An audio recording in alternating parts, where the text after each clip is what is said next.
আসসালামু আলাইকুম। বাড়ি এক লতিরাজ কচু এবং লতিরাজ কচু বিষয়ে কিছু আলোচনা করব।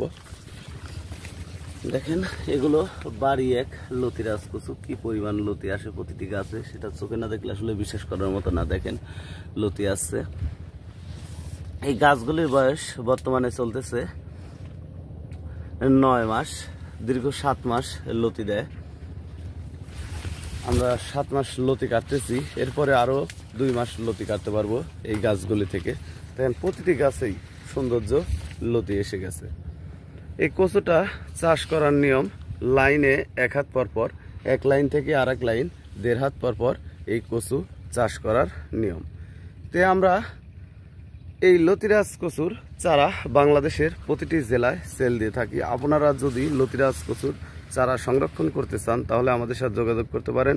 আমরা নিয়মিত বাংলাদেশের প্রতিটি জেলায় এই লতিরাজ কচুর চারা সেল দিয়ে থাকি। ভালো থাকবেন, সুস্থ থাকবেন। আসসালামু আলাইকুম।